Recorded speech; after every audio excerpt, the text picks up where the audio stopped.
সবচাইতে বড় সমস্যা হচ্ছে আমার এই নারায়ণগঞ্জের ফতুল্লাতে জলাবদ্ধতা। এই পানি নিষ্কাশনের ব্যবস্থা অবশ্যই করতে হবে আমাদের এই এলাকার উন্নয়নের স্বার্থে। তার পাশাপাশি রাস্তাঘাটের যে অবস্থা, দুরবস্থা আমরা দেখতে পাচ্ছি যে বিভিন্ন রাস্তাঘাটে এখন চলাচল অনুপযোগী। সেই রাস্তাঘাটের উন্নয়ন সহ অত্র এলাকাকে সন্ত্রাস এবং মাদক মুক্ত করাটাই আমার যে আমি দীর্ঘ ৩৭ বছর যাবৎ বিএনপি রাজনীতির সাথে জড়িত। আমি কখনো বিএনপি থেকে কোনো দল অন্য দলে যাই নাই। আর আমার একটাই হচ্ছে, আমি কিন্তু made in Fatullah, made by Chhatradal. আমার রাজনৈতিক শুরু হয়েছে ছাত্রদল থেকে, অদ্যাবধি পর্যন্ত দল করে যাচ্ছি। দলের আদর্শ, দলের নির্দেশনা সবসময় মেনে চলেছি। আমাদের হাত দিয়ে অনেকেই আমরা এমপি নির্বাচিত করেছি, কিন্তু তাদের কাছ থেকে আমরা ফতুল্লাবাসী হিসাবে সেই সুফলটা পাই না।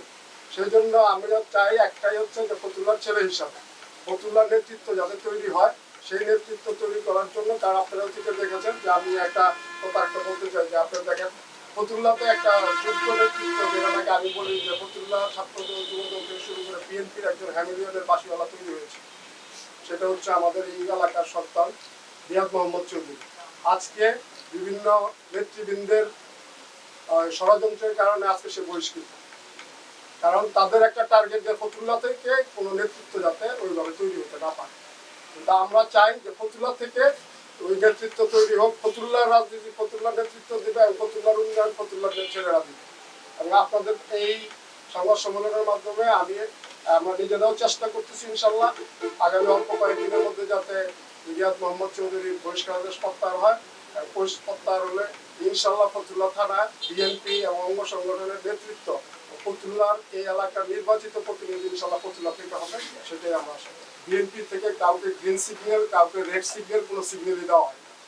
তারেক রহমান সাহেবের একটাই কথা, সেটা হচ্ছে আপনারা সবাই ঐক্যবদ্ধ থাকেন, ঐক্যবদ্ধ থেকে আগামী নির্বাচনকে মোকাবেলা করতে হবে। কারণ নানা রকম ষড়যন্ত্র চলছে, জামাত শিবির থেকে শুরু করে বিভিন্ন রাজনৈতিক এবং আন্তর্জাতিক ষড়যন্ত্র।